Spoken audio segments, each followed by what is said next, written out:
So, Jesse Jackson's funeral, despite the fact that, the person's resting, despite the fact that the family may have asked not to bring up politics, the Democratic Party will not, just absolutely refuse to miss on an opportunity to campaign. All right. And this is what we're dealing with in politics today. That even at a funeral, you have to listen to a campaign speech. The price of freedom is death. We're coming to get our check. Welcome, my brothers and my sisters. We got to talk about this, okay? Because Jesse Jackson's funeral was this weekend. This weekend, he had his funeral in Chicago. Very, very big event. A lot of people came. It was a lot of the, Democratic, politicians and things like that. I mean, that kind of, you kind of felt it was going to be that.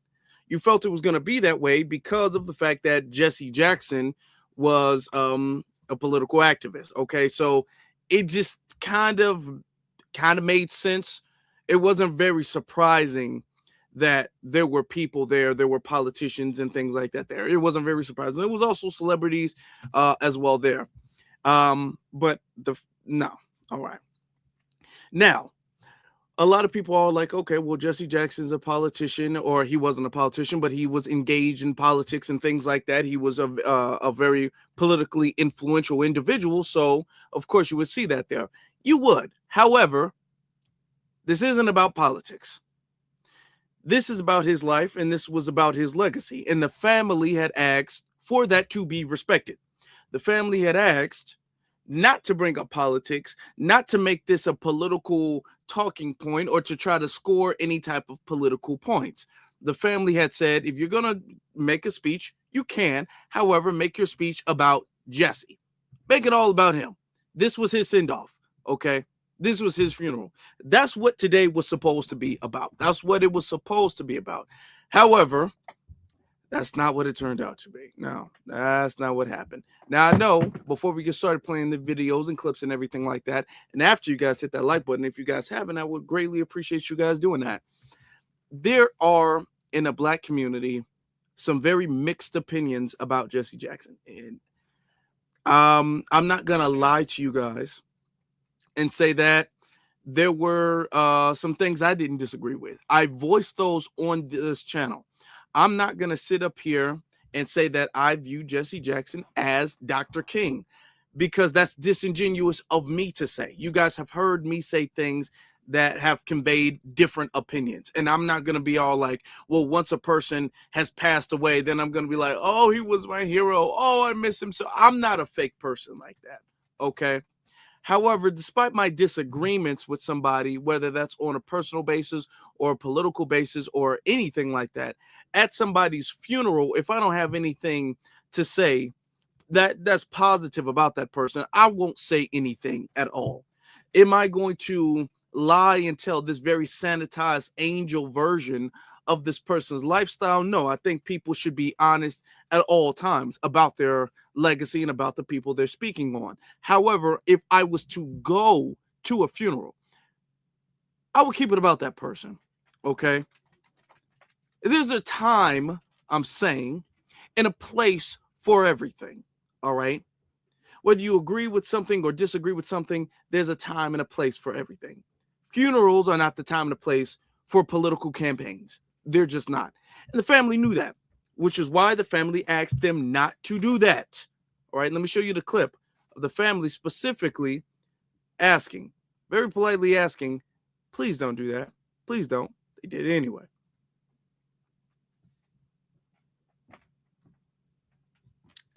Do not bring your politics out of respect to Reverend Jesse Jackson and the life that he lived to these homegoing services. Right. Come respectful and come to say thank you. But these homegoing services are welcome to all. Democrat, Republican, liberal, and conservative, right wing, left wing, because his life is broad enough to cover the full spectrum of what it means to be an American. We only ask people to come and be respectful in the context of the extraordinary life that he lived. Okay. Was that too hard? That's my question. Was that too hard? Was that too hard of an ask? I'm seriously asking, was that too hard of an ask? Was that too difficult?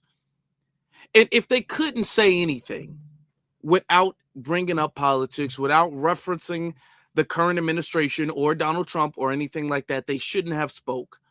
And you saw how stern he was with that, because he already, first off, he was saying that to the speakers because the speakers had already signed up and everything. They already had their order. Everything was already pre-planned.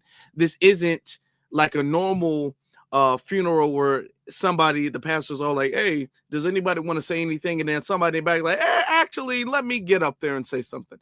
That's not what this was about. That's not what this was. It's not like this was just an open mic and then people raised their hand. He knew exactly who was going to be speaking. And he said it towards them. He was telling that towards them. Like, hey, y'all, this is not political campaign. This is not about Democrats or Republicans. Okay? Be respectful. It was the family's wishes. His father just passed away. He's burying his father. That wasn't a big ask. But, you know, of course it was for them. Now you had the first tethered mulatto, Obama, get up there, and he made his thing about the current administration and the current political climate, despite being asked not to. What I find very interesting is that they always say Obama is such a respectful, and that was his thing. That's his thing that everybody says about Obama, is how respectful he is.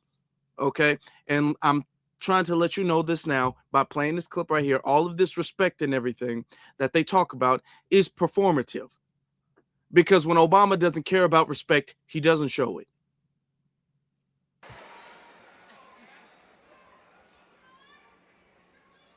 We are living in a time when it can be hard to hope.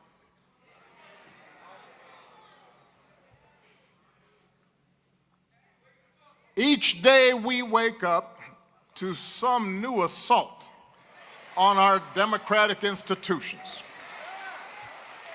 Another setback to the idea of the rule of law. An offense to common decency. Every day you wake up to things you just didn't think. It's interesting he's talking about an offense to common decency after saying this, after doing what he's doing right now. He's doing what he's doing right now and talking about an offense to common decency. Now, what's interesting is that this would be kind of unbecoming. This would be in bad faith and bad taste if he wasn't asked to not say anything about politics or the political climate or trying to make this some type of campaign. Obama is out there talking as if he's on the campaign trail. He's literally talking. If you was just to take the audio from this clip alone and then just listen to it, have a random person listen to it, not knowing the setting, not knowing where he is, you would think that this is Obama campaigning or Obama trying to advertise for somebody, talk about the political campaign. That's what you would think by listening to this. Or he's talking about the offense to common decency.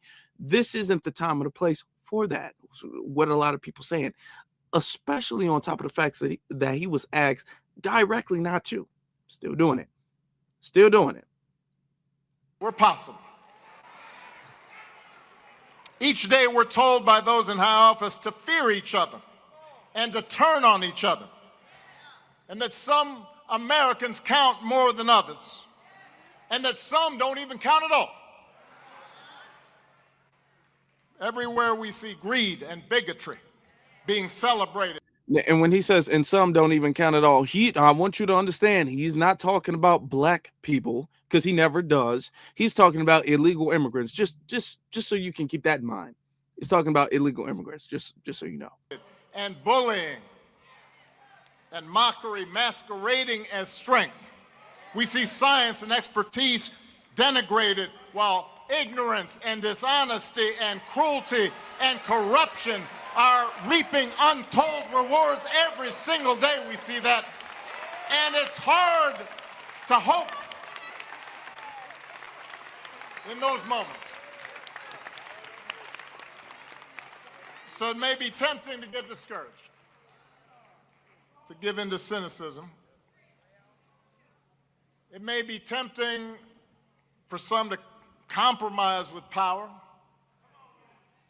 and grab what you can, or even for good people to maybe just put your head down and wait for the storm to pass. But this man. Now, I want you to understand how long he's been talking. He's been talking that long, and he just started bringing up Jesse Jackson. Everything he said before had nothing to do with Jesse Jackson. Reverend Jesse Louis Jackson inspires us to take a harder path. His voice calls on each of us to be heralds of change, to be messengers of hope, to step forward and say, send me. Wherever we have a chance to make an impact, whether it's in our school, or our workplaces, or our neighborhoods, or our cities. Not for fame, not for glory, or because success is guaranteed, but because it gives our life purpose. All right. Now, it wasn't just him. It wasn't just him. When I tell you tethers just have no decency, no dignity, no respect, okay, no class, because Obama's the one who kind of like set the precedent, really, because after that, and I was going to do a recorded video on this subject, but then I'm looking at clips after clips after clips, and let me tell you, pretty much the whole funeral was co-opted with a bunch of political propaganda. And I want you to understand this. This isn't about the propaganda being Democrat. This is about the propaganda being political, period. If Trump, J.D. Vance, and Ron DeSantis and all of those people, or everybody on the GOP, and then you had a whole, like Erica Kirk and all of that stuff, you had them going up there exploiting Jesse Jackson's funeral, people would be saying the exact same things. All right? The exact same standard would apply. That's what I'm saying. But due to this disrespect, due to the lack of not only respect for Jesse Jackson, but the lack of respect for the grieving family, this is why Jesse Jackson felt some type of way initially about Obama. A lot of people resurfacing this clip right here of Jesse Jackson. Okay, it got leaked. He didn't want it to, but this clip. Presidential nominee Barack Obama. On Sunday, Jackson had just completed an interview with the Fox News channel and made the following comment, he says, in reaction to a recent Obama speech on the morals and responsibilities of African American men.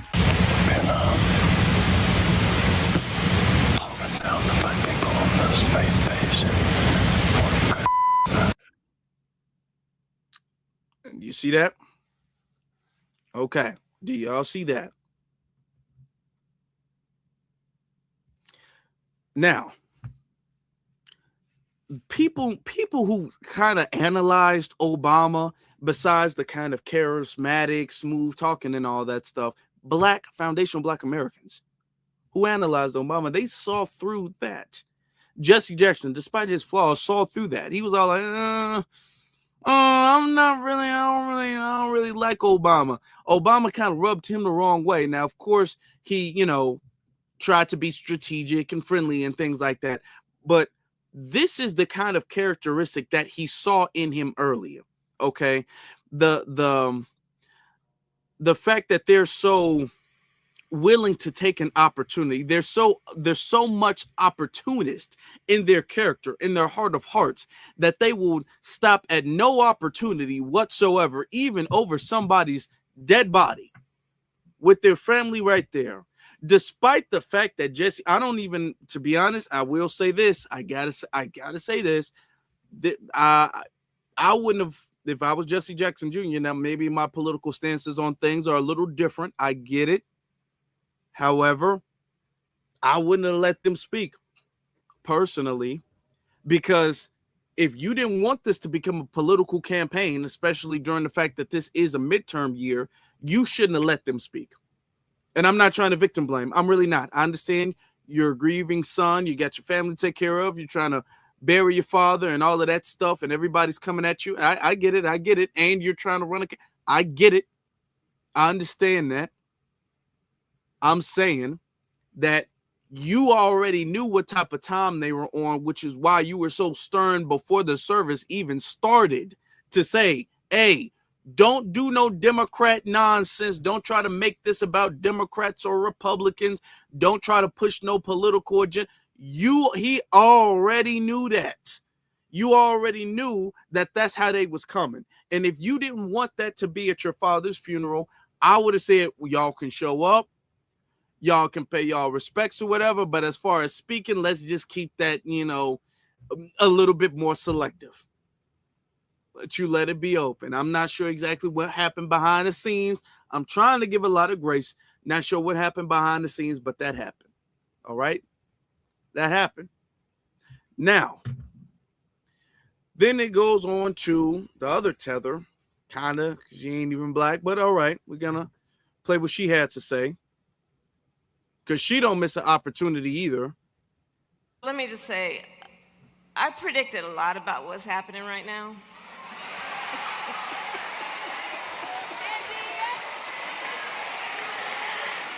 I'm not into saying I told you so, but we did see it coming. But what I did not predict is that we would not have Jesse Jackson with us right now to help us get through this. Okay. Boy. She is, and this is why a lot of people don't like her and her leadership, because just the lack of character. Okay.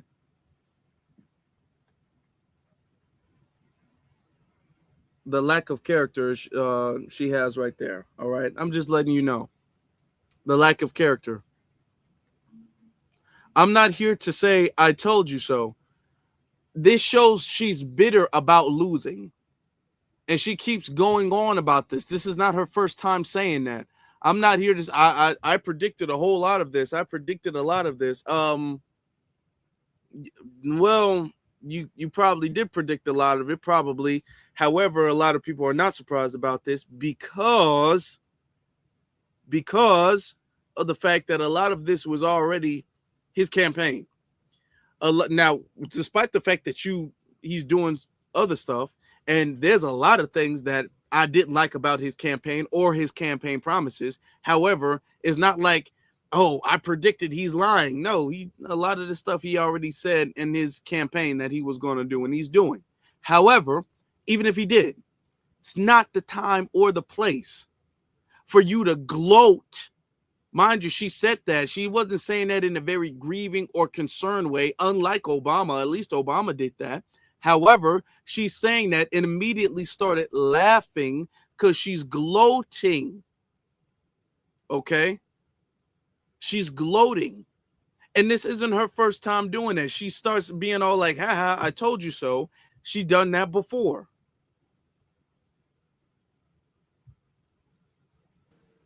We are seeing those who are capitulating to clearly unconstitutional threats. And these are the things that we are witnessing each day in these last few months in our country. And it understandably creates a great sense of fear. Because, there were many things that we knew would happen. Many things. I'm not here to say I told you so.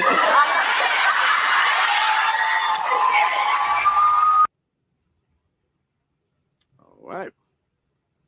I'm not here to say I told you so. Okay. And then gets to cackling and laughing and all that.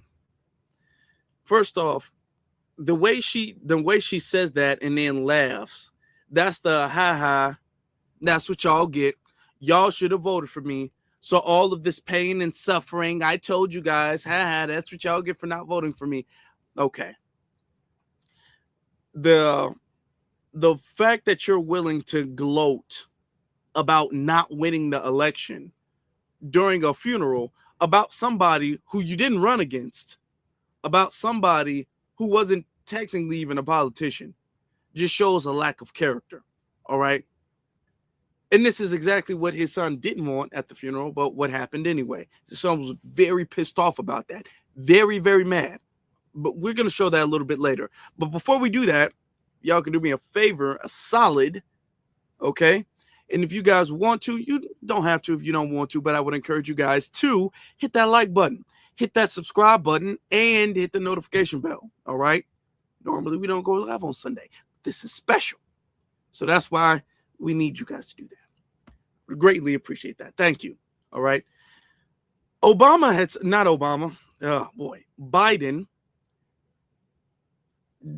Biden said something just weird. We're going to get to what Biden had to say, y'all. I'm telling you, they came in there and they just made a mockery out of this funeral. Just made a whole mockery out the funeral. Well, I was a kid. I was a relatively good athlete, a pretty good student, but I stuttered to talk like that. Now, if I told you all earlier when I was a kid I had a cleft palate or a club foot, none of you would have laughed. But it's okay to laugh at stuttering. I'm not being critical of you, but think about it. It's the one place where people think you're stupid. Oh, really? I'm a hell of a lot smarter than most of you. But all kidding aside, it makes you feel really small. Makes you feel really small. Okay.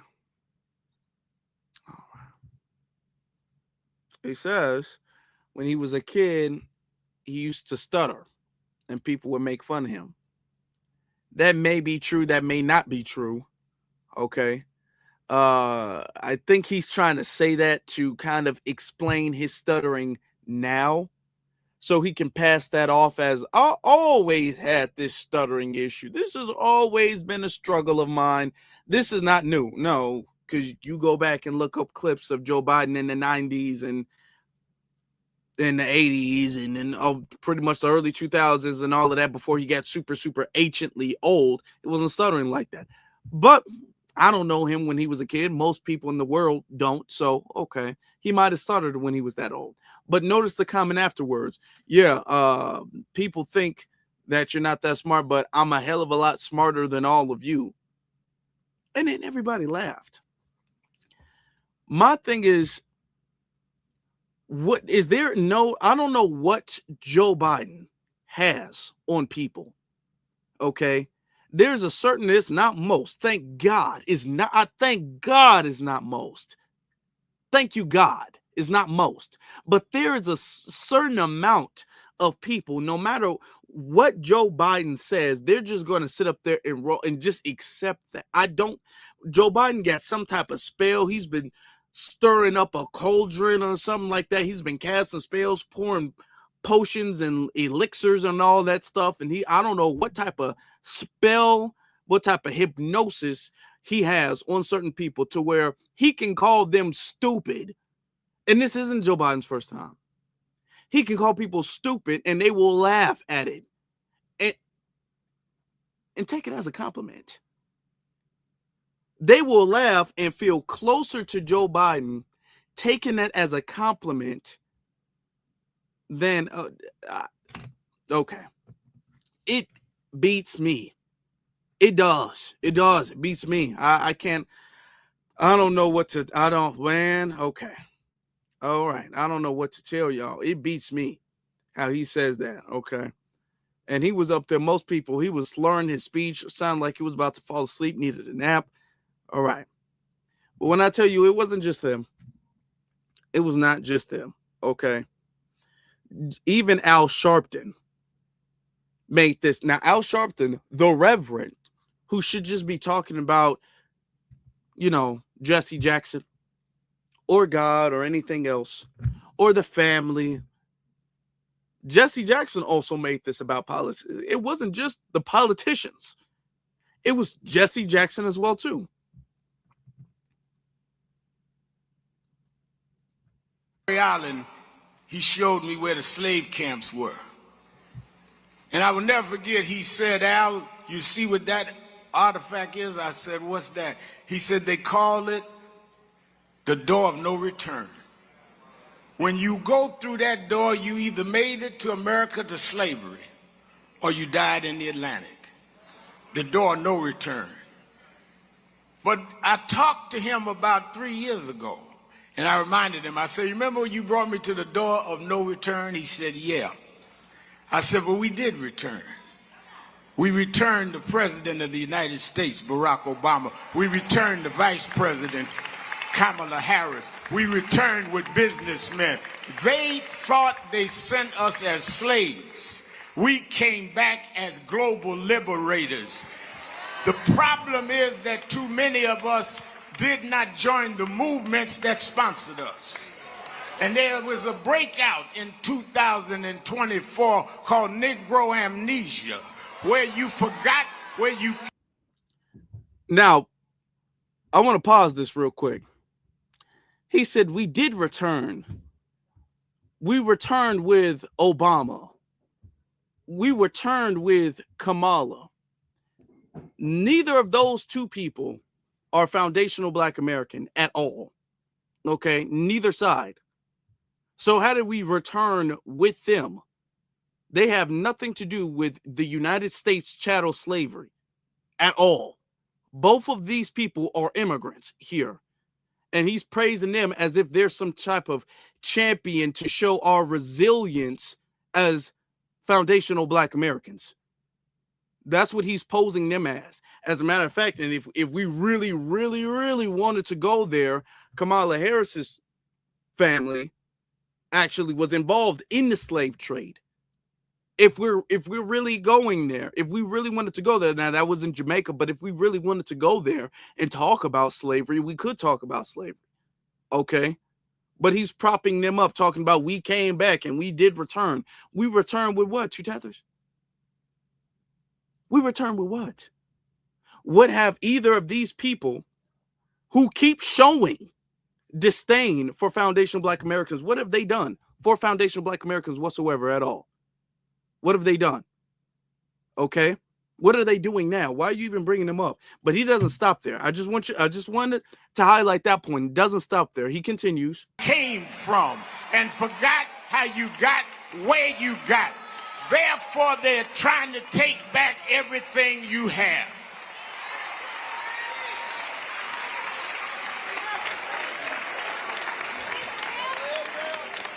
I asked Michael Eric Dyson, our prominent scholar, where in history is this? He said, we always go 1 step forward and 2 backward.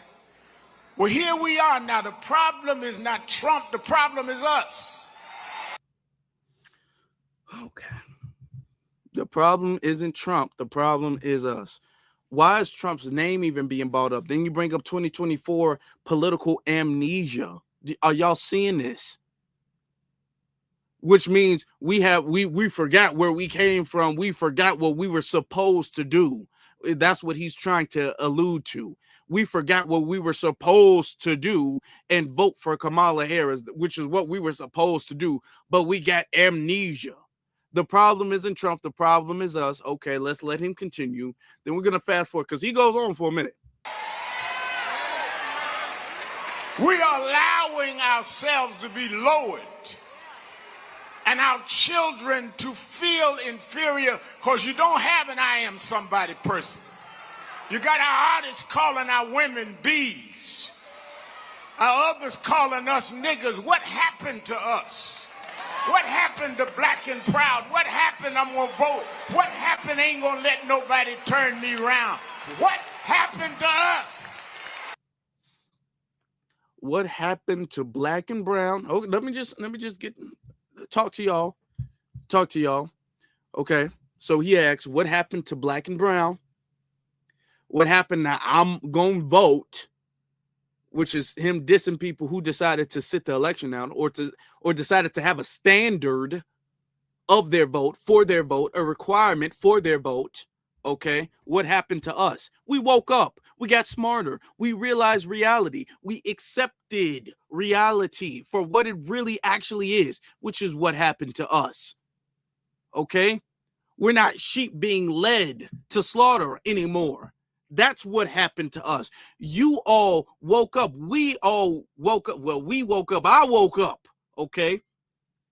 I'm smarter than I was before. Thank God. Everybody here is.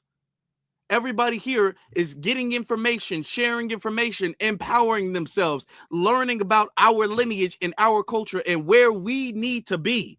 That's what we're doing right now. That's what happened to us. We didn't fall from grace. Falling from grace, you had to say we were there. And how can you say we were there if we were blindly giving away all of our political support, all of our political leverage to people who would literally tell us, like Biden, how dumb we are and how much we needed to be locked up, or people like Hillary Clinton, who was telling us we were super predators, okay? Or people like Obama, who was calling us thugs. And we were sitting up there clapping like a bunch of slaves, like a bunch of sheep, who's just happy that their master acknowledges their existence. And we woke up and realized you guys are not for us. That's what happened to us. We didn't fall from grace. We didn't get amnesia and forget where we are or what we need to be doing. Boy, come on now. Now. We're going to get to another part because he keeps going. He keeps going.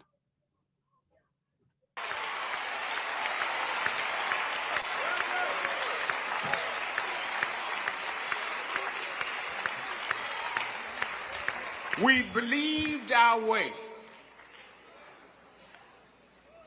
and we had the faith to do it.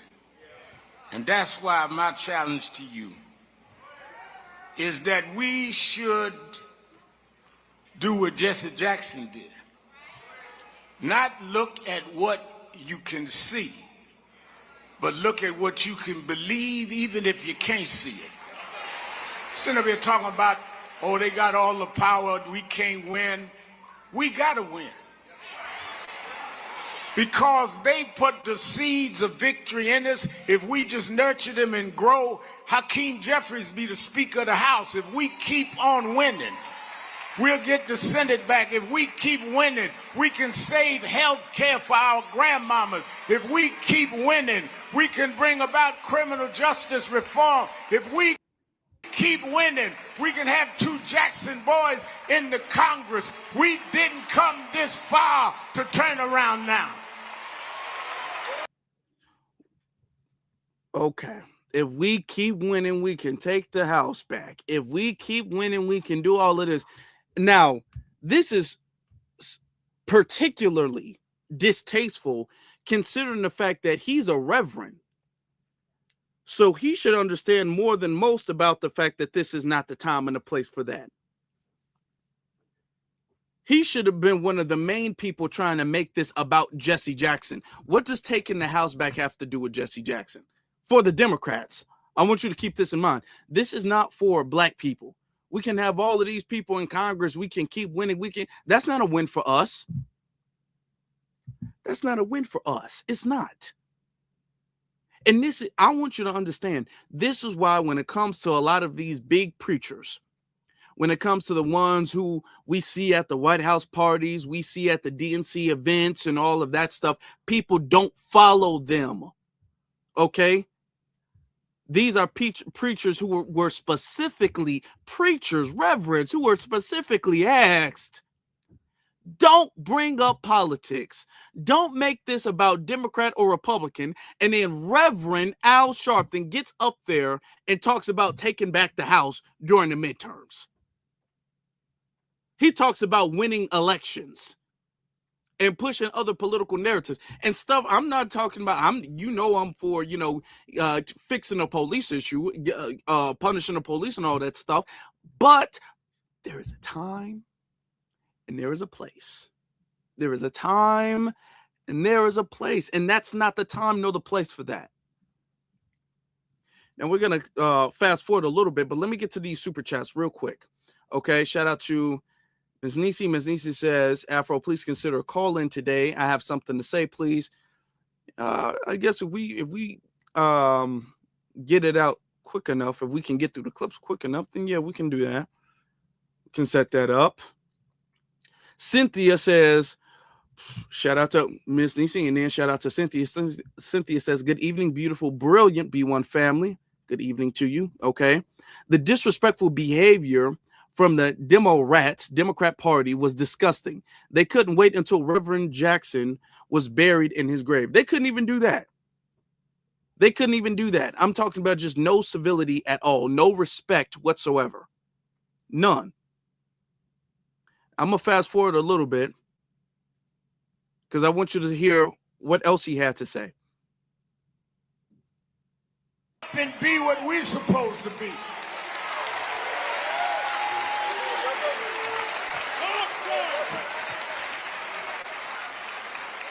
Private sector saying they're going to end diversity, equity, and inclusion. Sheriff Sharp, we started Wall Street. Wall Street. We did that. Dealing with diversity. We did that. So you don't want a diversity in your boardroom? Then don't have a diversified consumer base.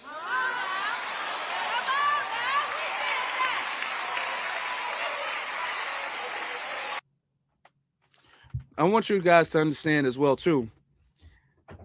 Everybody here, all of this, they were all, everybody here was completely vetted. Everybody here was completely vetted. That's why you saw all of the people all in the back. Oh my God, come on. That's what I'm talking about. Why are you talking about DEI? Even though, considering the fact that DEI mainly does not, and we all know the statistics of this, and they don't refute this. As a matter of fact, we're going to get to more clips. They acknowledge this. They acknowledge that DEI is not really about black people. They already acknowledge this, but they're going to make this a point to talk about DEI during Jesse Jackson's funeral, as if Jesse Jackson established DEI. Okay.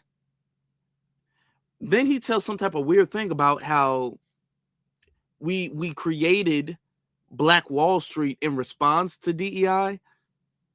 Was DEI, it was Black Wall Street because of DEI? Or did he say after him taking a whole bunch of people to Costco, was that his version of a Black Wall Street Costco that's not black owned? Is that? I want to know.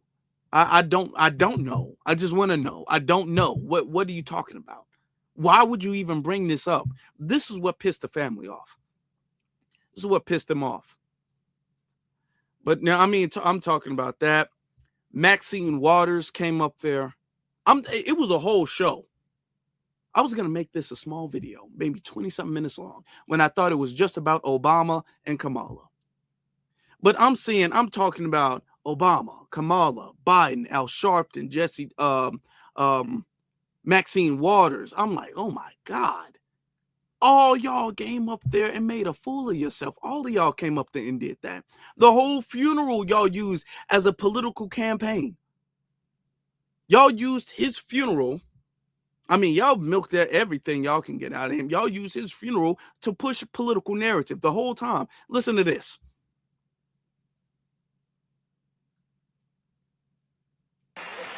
Ladies and gentlemen, I am so excited, so pleased, so warm, so everything right now, because we're here celebrating the life of a great man.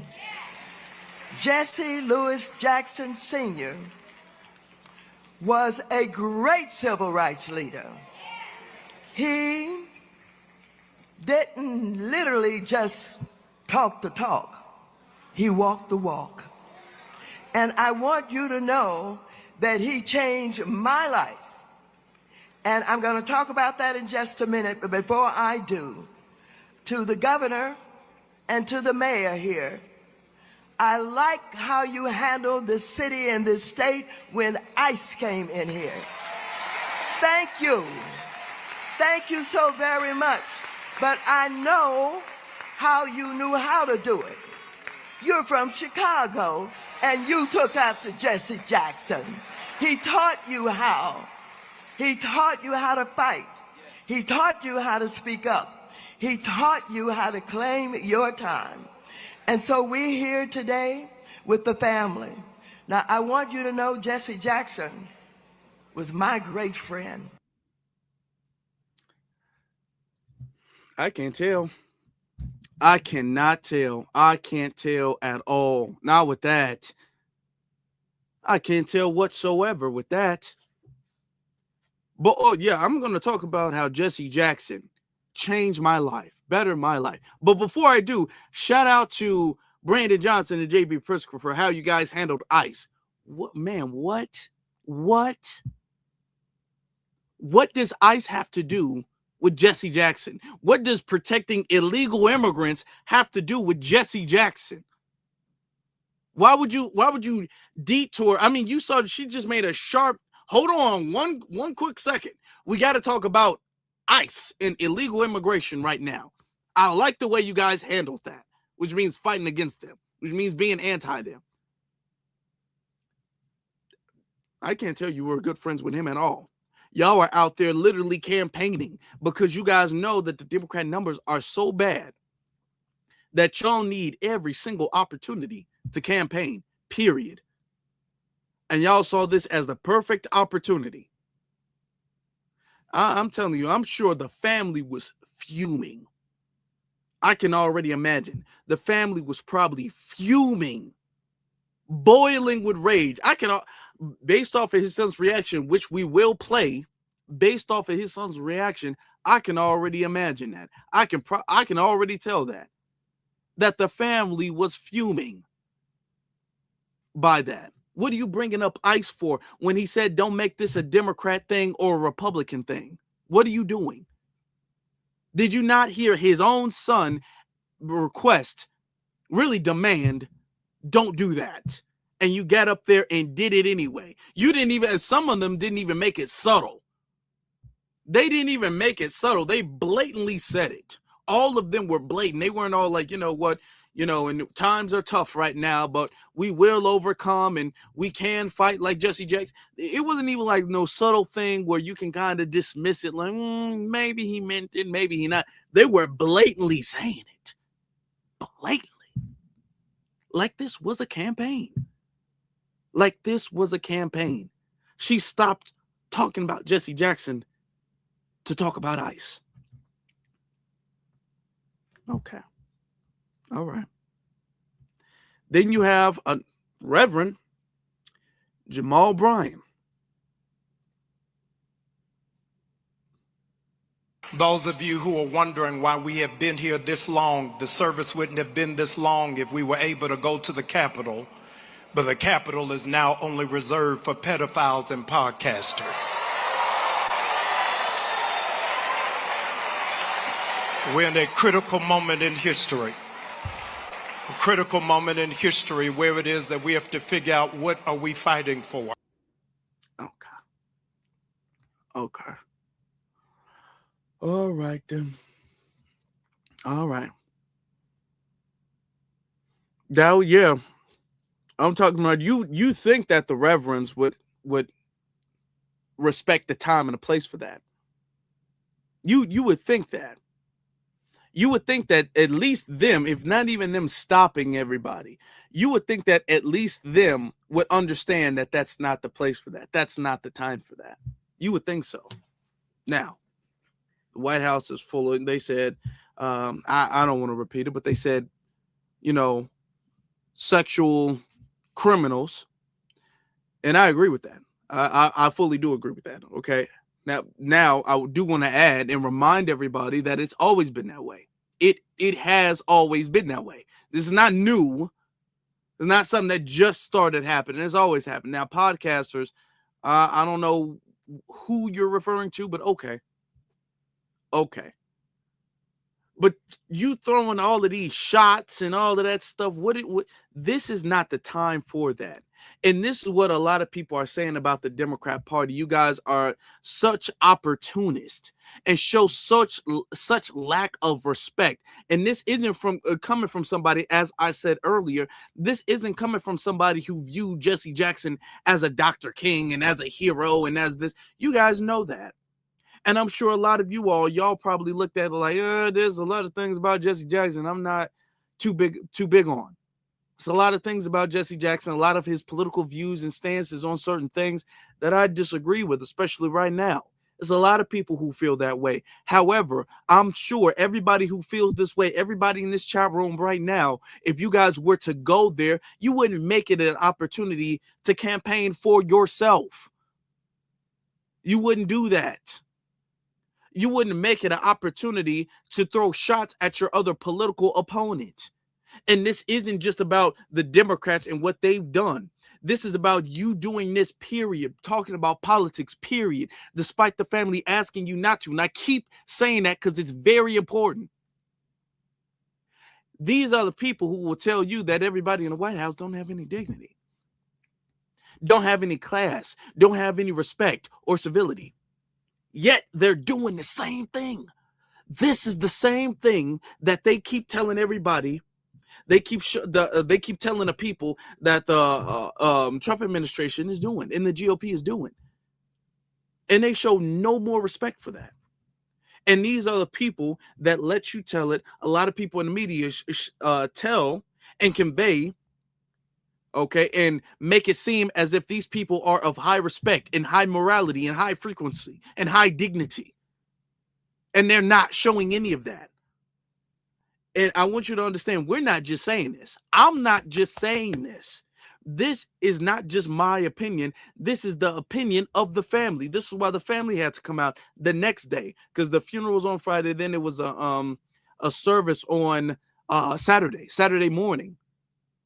And the son came out there being all like, hey, man, I wasn't, he said it in as respectful as he could, but he was all like, hey, man, I wasn't feeling that.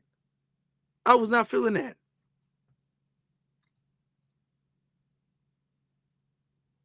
Yesterday,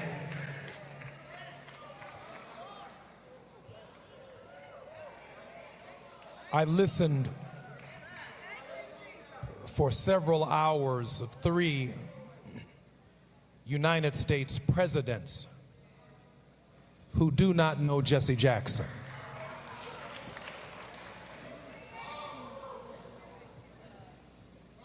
He maintained a tense relationship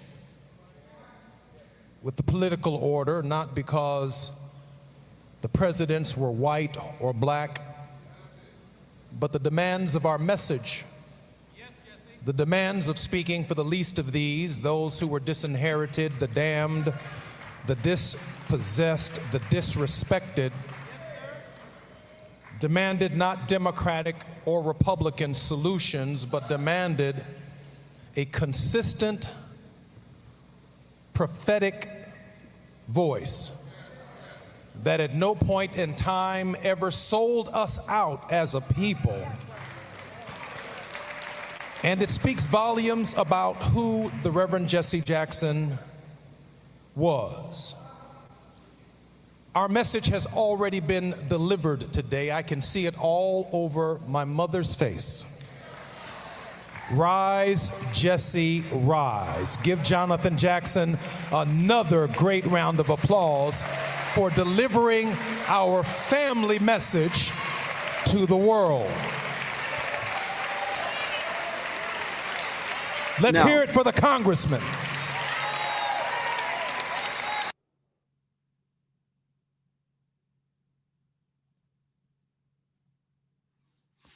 I'm going to say, I don't know that much about Jesse Jackson Jr., his son.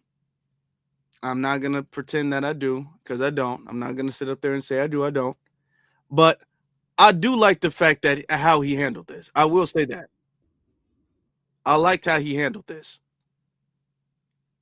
I am going to say that. I do think he handled this the right way, how he should. Okay.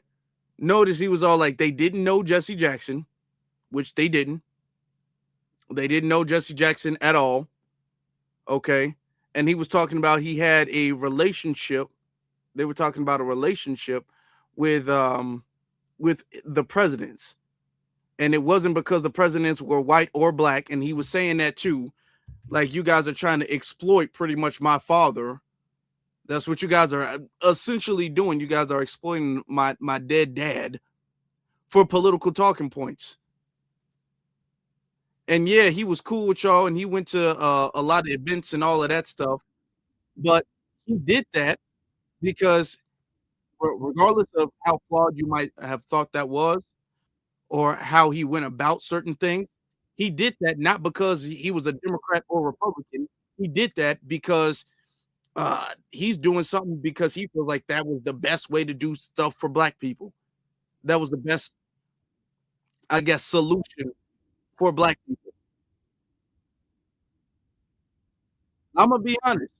I'm gonna be very honest with you guys. I'm gonna be very clear. I like how he handled that. I like how he handled that. Okay. And you can tell this is the following day. You can tell he was very upset. He was very upset. He was bothered by that. He was offended by that. He was disturbed, as he should be. So this isn't oh, you just don't like Kamala Harris. You just don't like Obama. There's nothing they can say that you guys like anyway. No. The family, the same family that invited them, the same family that let them speak, the same family that gave them that shine and gave them that opportunity felt disrespected. So it's not me who's saying it because I have certain political views or dislikes or disagreements with them. This is them saying it. Okay, I gotta say that. I gotta say that. Now, because of the request, I guess we'll open up the phone lines for a little bit. We'll see what the family has to say about this, but let me get to super chats real quick. Let me get to Christopher. He says the Democrats didn't know when they're going to, that's true. They didn't know when they were ever going to get a crowd that big again. That's true. That's true. Looking at it that way, they're going to seize their opportunity. That's very true. They're going to seize their opportunity. That's very true. They didn't know. That crowd was too big for them not to campaign, I guess. Despite the fact that it wasn't respectful or dignified at all, they were going to do that. Okay. Jay Booba says, they turned this funeral into a Boule Jubilee. They did. They did. And the family thought so as well, too. The family did. Let me give you guys the number. The number right here is 949-381-0044. That is 949-381-0044. You guys can call in. And I want to know, are we exaggerating? What do y'all think about that? Do y'all think that this was respectful and dignified at all to any degree? I don't. I don't think so. All right. Neither does the family. Neither does the family. But all right, hold on. Oh. Okay, hold on. Show this like that. Oh, write it in. Here we go. Good evening, Afro. Ms. Niecy, how you doing? How you doing, Auntie? I'm fine. Good evening, family in the chat. Okay, 90 days over. If I was there, I'll tell you exactly what I would have done. I'd have stood up, cussed, bum rushed the pulpit, and there'd been some laying on hands, feet. Ain't no way. There is no way I would allow the absolute unmitigated disrespect of my loved one at a funeral. I ask for forgiveness. I will ask for forgiveness from the Lord after I whoop some ass. Be one. Like first 2, you did, yeah. I feel it. I feel it. I feel that. Hold on. Let me give a round of applause to that. I feel that. That's what I'm talking about. Let's get to the next caller. Caller from area code. Come on now. 478. You're on live. Good afternoon, Afro Elite. Good afternoon. How you doing? I'm doing fine. The sad thing is people choose people to speak at their parents' and their loved ones' funeral that really don't even know the person, don't even like the person. If you ask me, Donald Trump would have gave a beautiful eulogy because they knew each other. He can speak for him. So that's why I say don't choose anybody to speak on your parents. Because once they have spoken, that's it. You know, that's a good point, especially considering the fact when Jesse Jackson ran for president, Donald Trump helped. A lot of people probably don't know that, but Donald Trump did help. He helped fund the Jesse Jackson's campaign twice. You know, and they knew each other on a personal basis. Jesse Jackson didn't know Kamala Harris, and Kamala didn't know Jesse Jackson. Okay, he wasn't cool with Jesse. She wasn't cool with him like that. They don't go way back and have years. That's why she didn't have nothing to say. Nor Obama. Jesse Jackson wasn't that big on Obama like that. For real, for real. He might have tolerated him, but he wasn't no super big fan, and they wasn't friends and all that. Oh, come on now, Maxine Waters and them. Now Maxine, she says she knew him. She should have showed more respect than that. I mean, this stuff is this stuff is ridiculous. And I agree. I think Donald Trump I don't think Donald Trump would have made it about politics. He probably would have went way back if we're going to be honest with it. I'm gonna let you have the last word, but I agree with you. Be careful who you choose to speak for your loved ones. That's true. That's very true. Thank you. I appreciate you. Thank you very much. All right. Yeah, have a good one. Hey, that's a good point. That's a good point. You allowing them to come up.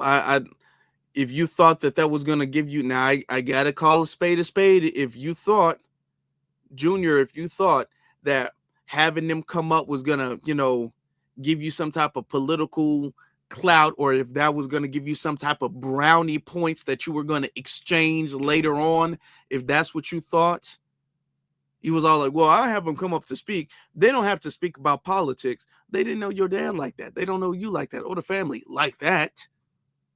Not any more than just being an acquaintance. So why are they talking about that? And then you have to make this public announcement for them not to do that. If you thought, and I'm not sure what was going on, I'm trying to give grace, but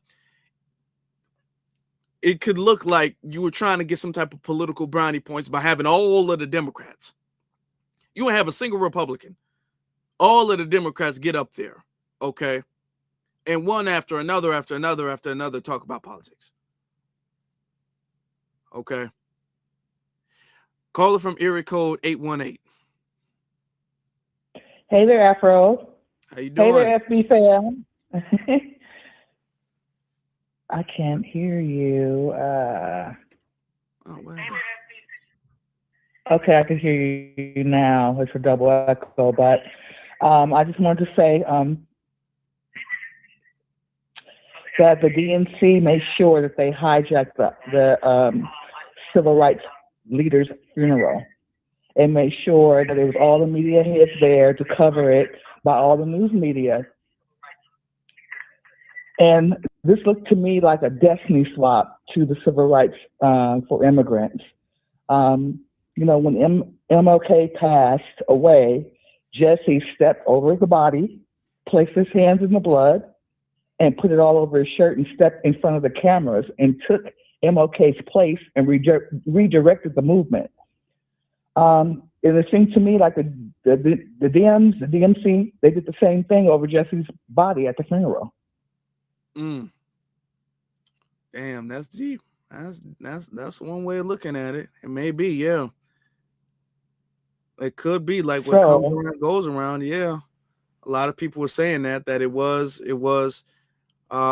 He did see he sees that opportunity, and it could be, you know, what comes around goes around. But damn, that's an interesting way of looking at it. Yeah. Yeah, so I just wanted to call and let you know that, and that's how I see it. And you know, like you said, what goes around comes around, and that's kind of what happened. They stepped in that place in that funeral, took over, and kind of did the same thing. All right. All righty then. Yeah. All right. Much Well, love to the FBA fam. I appreciate you. Thank you for calling. You have a good one. I appreciate You too. Thank you. Thank you. All right. Let's get to the next caller. We got caller from area code 443. You're on live. What's going on, Afro? Mansa Musa out of Baltimore, Maryland. What's going on, brother? Talk to us. Yeah, I got you. Listen, man. Listen. I think me and Miss DC on the same ground. Because I would have told you this, if we're at a funeral, I get up in the podium, I make it very clear. But I got political connects, so I thought this was going to make me look politically better. It's neither here nor there, at least at the moment. Now, I understand because it's political, you're running for office, but at that moment, if I get up on that podium and I make myself very clear, say, listen, we are here to honor the man and the man himself.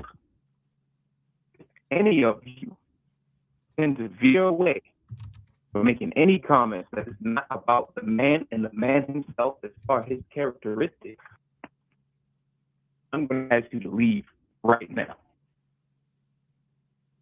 And if you get up here and you start veering left of what I just told you not to do, I'm going to step up and excuse you from the podium and have you excused out of the building immediately.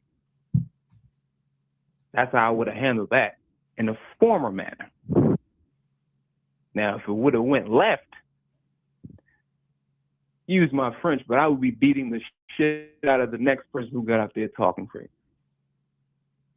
There's no way that I clearly made myself clear with utmost clarity that I told you not to do that, and you decide to do what you want.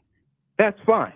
Now, when you get off the podium, I'm going to take you in the back where the bathrooms are and rearrange your ribs with both my fists. Man or woman, because I told nobody to do no such a thing. I saw that video you played that had me heated as if I was there. We don't play games like that. And I'm glad he spoke on it, and he did very well for how he handled that. So salute to him for handling it the way he did. But my sentiments are the same as Ms. Nishi. You would have got either, I would have made it clear, and if you would have did exactly what you did, we had to handle it a different way. Mm-hmm. Plain Absolutely, and simple, clear and cut. And cut. And with that, I'm going to land right there. Appreciate Be that. one. Yeah, that's true. I'm not going to lie to you, man. Now, of course, you know we don't condone violence. I appreciate that, brother. But he was speaking metaphorically. All right. And metaphorically speaking, a lot of people agree with that. A lot of people feel that way. Don't play with nobody's dead relatives at their funeral. This isn't even like a service where, you know, the body's already dead and buried and all of that stuff. And we're just having like, a service afterwards or remembrance or memorial or anything like that. This is the funeral. And you playing games after you was asked explicitly not to do that. You were allowed to. Oh, man. Okay. All right. It would have been something else. It would have been something else. You got to respect his level of patience there, because I know he was fuming. I could already tell he was fuming. Caller from area code 843. You're on live. How do you do? This is Mr. Parker. The reason I'm calling is because I'm wondering, did any of the people who were supposed to have been honoring his legacy, including the presidents and other political figures, did any one of them mention how he freed American hostages and possibly prevented a war? And we are faced with war now So that will kind of, in my mind at least, entice them to remember the importance of him as not only a political figure, but him as a humanitarian figure. Now, I was wondering, did any of the presidents or anybody, because I haven't heard anybody mention that, and I seen the sham, I couldn't even watch any of the services, but I did not know that his son specifically asked them not to go politicking on this day, and they still did. So maybe you or anybody in the chat, can anyone tell me, did anyone make mention of? Well, as far as the politics, Bill Clinton spoke, Obama spoke, and Biden spoke. Those were the presidents that his son referred to. They didn't bring up his humanitarian efforts and all of that stuff. They didn't really, to be very honest, those three and Kamala Harris, they didn't really bring up Jesse Jackson that much and talk about his history that much. There were some speakers that I didn't listen to their entire speech. So maybe it was brought up, but if it was brought up, it was only brought up a couple times because I listened to like 80% of it. I listened to pretty much most of it, and I didn't hear it get brought up. So if it was brought up, it was brought up in lightning fast speeds and then not brought up again. If it was, because I listened to about 80%. That is unfortunate, and considering that Ms. Crockett lost with her efforts for being elected, I wish our people would really focus on the fact that we should get something, because they're just taking so much from us. They're even taking respect from somebody who was very important, at least at one time, to many Black people. A lot of people who are younger really don't know the historical value of him.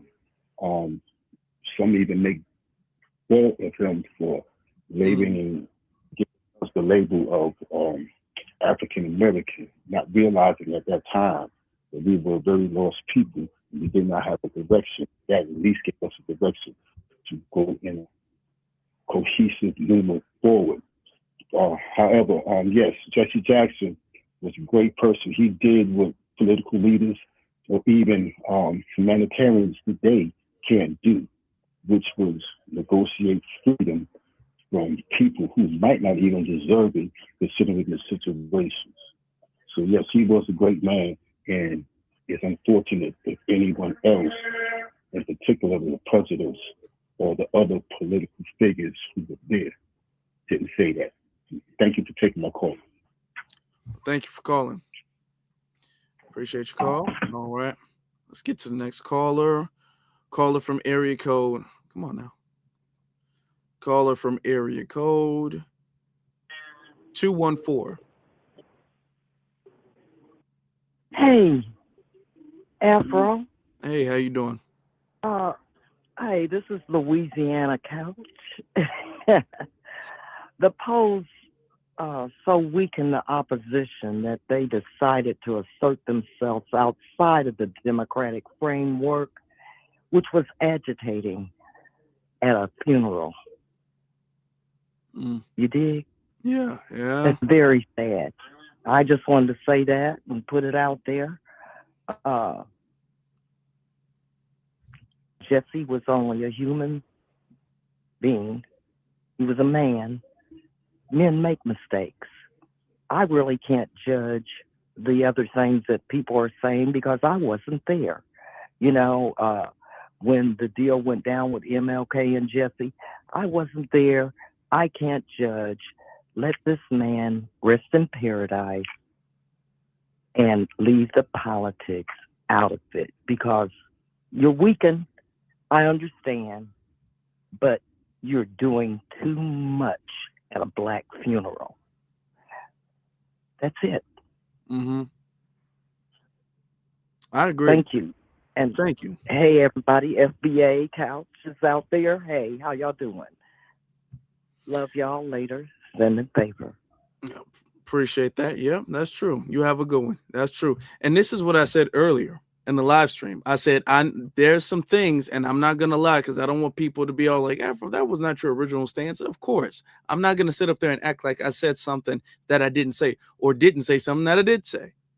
Okay, there was things, and I'm sure there's a lot of things in this chat room that people had difference of opinion on, and we can just say it like that.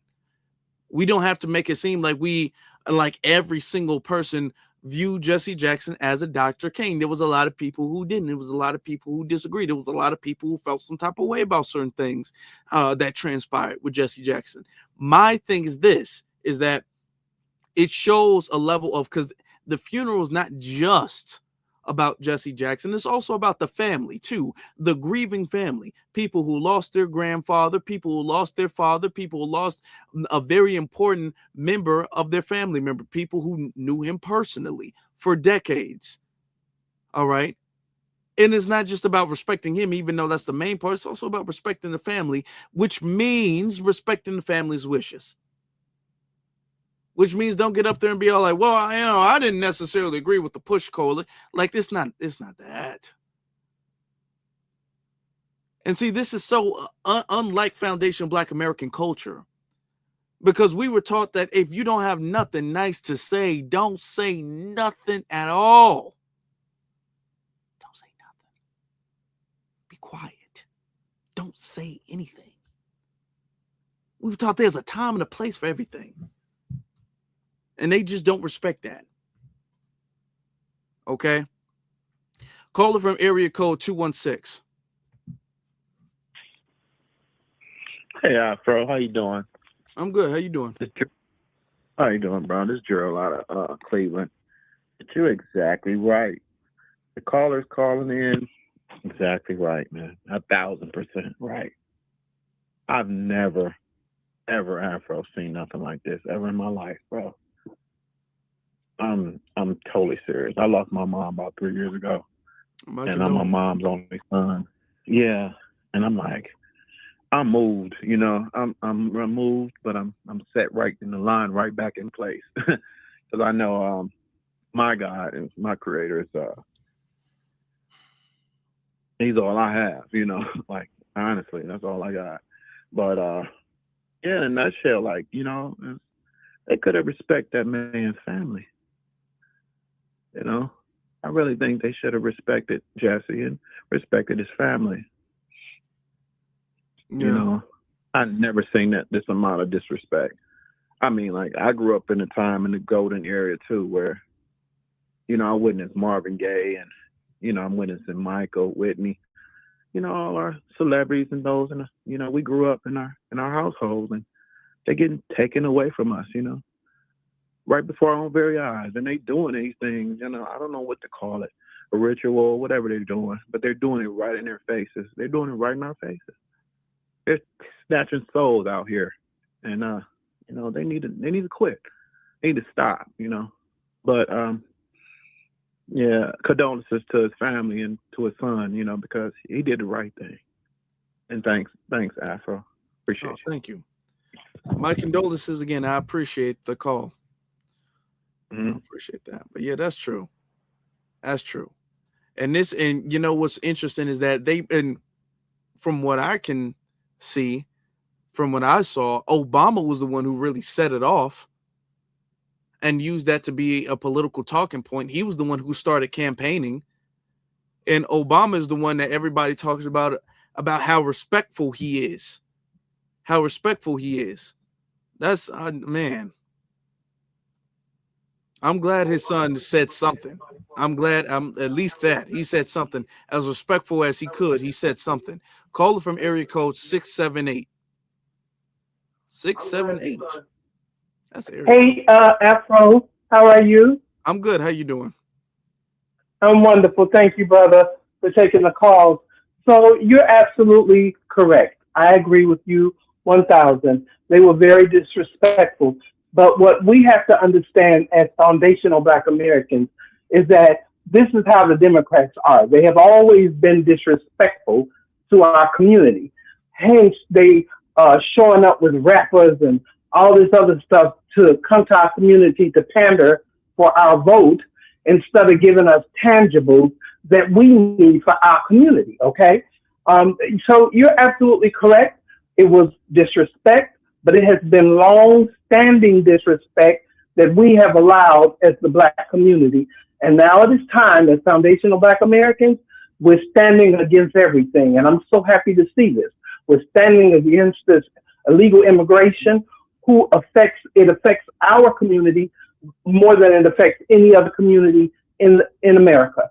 We're standing against the disrespect. We're not voting for them as we once were. Still, yeah, you have the 92% that's out there still, you know, I hate to say it, but somewhat asleep. We should not be voting for parties. We should be voting for policies that will align with our community, that will do something for us. And that, you know, I'm going to be honest, I voted for Obama. I did. That was one of the last Democrats that I voted for. And I'm not voting Democratic unless they have something to align with my community, which is the foundational Black community who built this country and who continues to support this country in every way, and including in these wars. You know, we don't believe in the reasons that they're going to war, but we go and we join more than the so-called patriotic white tea community. You know, we're out there, we're joining, you know, forces and stuff, but we have to, the Bible says in 18:4, come out of her. We must remove ourselves from this system because it does not benefit us. And we must work together to rebuild our community. And thank you so much for this opportunity, brother. That's Blessings to you. real talk. Thank you, sister. I appreciate the call. That's real talk. Real talk for real. All right. Okie doke. Let's get to caller from area code 254. Hi, Afro. How you doing? All right. My name is Rhonda, and I'm from Temple, Texas. And I just want to say thank you so much for all that you do for our community, being a wonderful, wonderful activist to keep us informed, to keep us safe. I appreciate you, and I pray for all the new Black media daily. Thank you. To the prompt. It was really disrespectful, the way they treated Reverend Jackson and his family. They are FBA. They are our family. They're part of our lineage, and it was really disrespectful. I didn't agree with Reverend Jackson as far as that African-American jacket that was put on us. I don't know if he was promised things politically and, you know, they used him, or if he just came up with that idea himself and pushed it, you know, thinking he was helping us. I don't know, but it has really hurt us. But nobody's perfect, you know. I don't know if he had ill intent or not, but it was really disrespectful. Also, the reverends that were there, I use that term lightly. This is why the Black church attendance has just really fallen off, because of preachers like this. You know, nothing about God, just about politics. Also, all the speakers bastardized our culture and our lineage by including Obama and Kamala. They are not of our lineage. And that just shows that their further attempt to erase us. You know, I've never voted Republican in my life, and I regret the times that I voted Democrat in my life. I'm 63 years old. But the way I'm feeling right now, and I know the Republicans hate us and don't want us here either, you know, on this earth. But after what happened at Reverend Jackson's funeral, it's like a buildup, you know, that snowball rolling down and it's getting bigger and bigger and bigger. And this is like my breaking point. I'm almost to the point where I will vote for Republicans just to make sure they don't get back in office, vote them out in the primaries, in the midterms, and even 2028. I mean, I know because we're rolling the dice with either one of them, but the Dems have really done us dirty after we've been loyal to them as a party, after we as a collective have been loyal to them as a party for over 65 years. And that's really all I wanted to say. And I just want to say, I love my FBA family, and we're going to be all right. I'm just going to say, this is kind of off topic, but I'm going to say this and I'm going to land. We really have to worry, if the Dems get back in power, we really have to worry about the Hispanics, because right now they do outnumber us. And we know that they are, all the immigrants are team white supremacy, but they really are. And we have to make sure that, they don't try to overtake us. You know what I'm saying? And I'm not being negative. We have the resistance spirit, we fight, but I'm just saying, so just like I say, I'm really leaning almost Republican to make sure these people don't get back in. But anyway, thank you, Afro, for your patience, and I love my FBA family. Good night. You have a good one. Hey, You man. too. Listen. We got to move strategically, politically, strategically. That's why when it comes to the whole ICE thing, we was all like, hey, man, we need them to get up out of this community, because we already see what y'all were doing. I'm not even trying to detour this conversation or the live stream, because there's still got some callers on the line. We're going to take a few more of these callers, but that's why when it came to ICE, we was all like, hey, why should we be fighting against ICE when the illegal immigrants is hurting the community? If we the ones being hurt by their presence and ICE is coming to get them out the community, what sense does it make for us to go fight them? What sense does it make for us to go fight them when they're in here and they're just outright saying it? They just outright saying they siphoning off our resources proudly, boastfully saying it. What sense does it make for us to go fight ICE and ICE is coming to get it? Huh? Okay. Let's get to the next speaker, y'all. Let's get to the next speaker. Caller from area code 520. You're on live. Hey, brother Afro. It's Huey Freeman from Tucson, Arizona.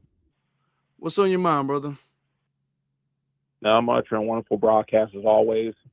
Appreciate shout out and condolences to the family of Jesse Jackson, wonderful brother. Did a lot for the community. Democrats, they've always been like this, bro. They always disrespect us. They disrespected us since the era of Trayvon Martin. The thing is though, it's like, as you and I look at this, is like when they have to get voters, especially black voters, a lot of us, we're gonna turn them down. Because right now at this point, with that level of disrespect, a man who basically busted his ass to like help everybody, to help our community, and this is how you show him respect to the family. If this was my funeral, if they even mention anything political, I already cut them off and just asked them to leave at that point, Afro. Because for us, funerals are basically sacred to us, remembrance of a person that was alive from the time he was born to the time that he died. But shout out to to Jesse's son for speaking up about it. But personally, if it was me, and if they would have if I even showed like a hint that they were going to turn left, I would have been, all right, hey, thank you very much for your time, next person. Yeah. At a certain point in time, I can understand, like maybe the first one maybe that might catch you off guard, but I'm talking about this happened all throughout the funeral. At a certain point in time, the first one maybe slip by, catch you off guard. Then you should be on guard for the rest of the time. You should be cutting people's mics. That's what I would have been doing. I would have, the second I saw you going left, pivoting, talking about some politics, mic cut. You would have been talking to a dead mic. All right. I'm like, okay, that's your time. Thank you. We got to move on now. I mean, come on. But like I You said, just sat there the whole time. I'm talking about it wasn't 1 or 2 times, brother. It was time after time after time after time.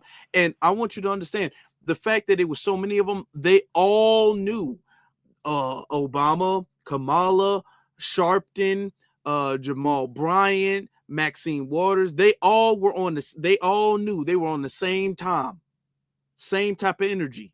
All knew what they were going to say when they went up there. Yeah. Yeah, and that's I would have started cutting mics for real. Turn the lights off on them. Yeah, like I said, I would start cutting mics. I would start asking people to leave because, like, you don't go to, like I said, funerals are sacred. If someone did this at, for example, if you did this at a white funeral, some of them, they will beat the shit out of you, or a Hispanic funeral or an Asian funeral, and you talk politics. They be seeing you out the door, and they probably also seeing you in the ambulance ride. But yeah, but with that whole thing, it's that's something that you don't do when you go to a funeral. You pay respects and homage to the person that recently lost his life. That's my biggest problem with that. Other than that, to me, the Democrats, they just made themselves look like a complete ass. And I can also see Republicans like, hey, this is how they think of you during your time of loss.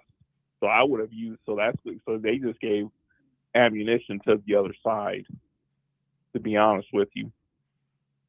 They did. Because that's going to come up. That's definitely going to come up. And that's not going to look good on them. That stuff is not going to look good on them going into the midterms. That stuff is not going to look, that's not going to age well. The fact that Democrats, I want you to think about this. I'm going to say this and then I'm going to have to get to the next few speakers. I want y'all to think about this. Yeah, I'm gonna hop off. I'm going to hop off Afro. I'll listen to the rest of the live. You got to do what you got to do, bro. Okay, appreciate it. Appreciate you, bro. Appreciate you. I'm going to say this. This happened. And then we have to think about earlier this year where, what's his name?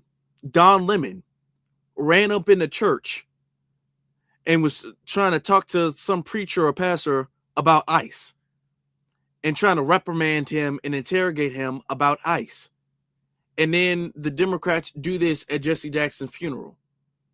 These things give people a perspective of you.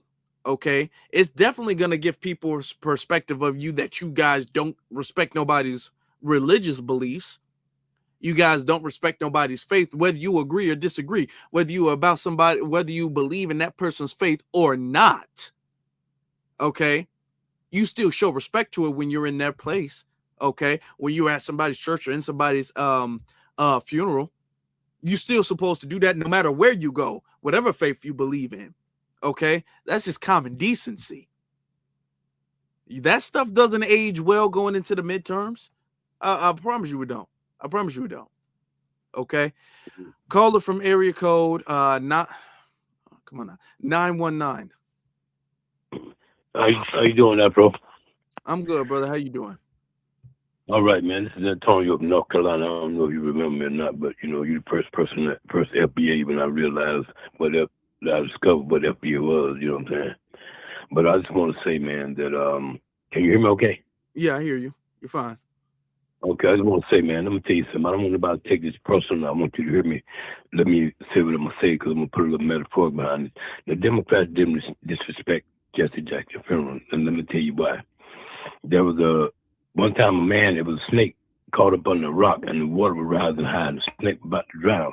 And the man helped the snake out. And when the man moved the rock and helped the snake out of the water, the snake bit him. Right? He said, "Why you biting the snake? I just saved your life." He said, "You know I'm a snake." You see what I'm saying? So hear what I'm saying. But that you do is just enlighten, or black people should just be enlightened to realize that that's just the way the Democrats think about black people. And the Jacksons, who are Democrats, should know. They should know they know we've been voting Democrats for 60 years and haven't get. Them people can talk about Trump, they can talk about ICE, but they can talk about one policy at a civil rights man funeral. They can talk about one policy they put on for to help black people. Not one of them. Mm-hmm. All they can talk, you know what the policies they would have talked about? How they imprisoned us and how they tried to replace us. That's the only policy they could have talked about.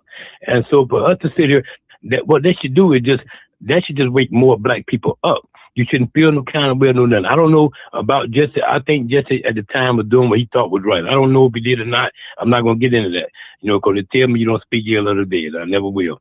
But the point I make about this right here is that should just let us know exactly what they think about us. I mean, just think about this right here. We've been voting for them for 60 years, maybe more. And just because we ask for something, if we ask for anything, they get an attitude, right? Want to destroy us. And you got people over here, these illegals who can't even vote, and they giving them everything. And get mad at us because we ask for something.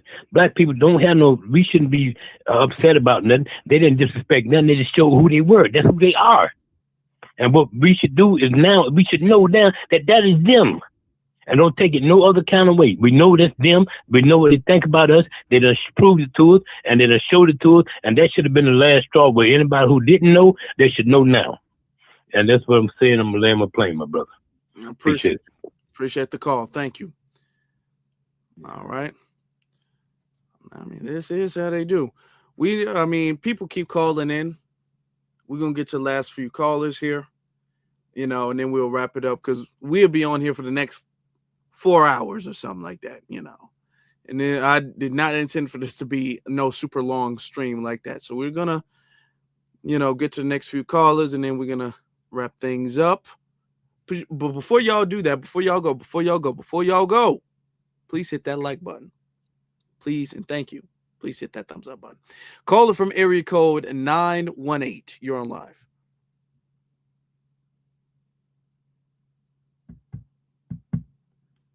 Caller from area code 918. You're on live. This is me.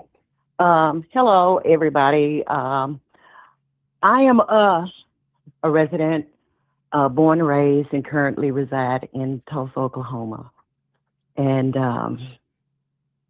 wanted to call in and just remind everyone that I remember in 1980, I was about 19 years old, had just finished high school, and I remember Jesse Jackson was very instrumental in having FBA's hostages released from Iraq. And at the time, I saw it as Iraq were giving the United States the middle finger because they did say, we know what you go through every day. We get it. So I might not always believe in what it is that he stood for, but he's just a man, and who am I to judge? But I remember where I was when that happened.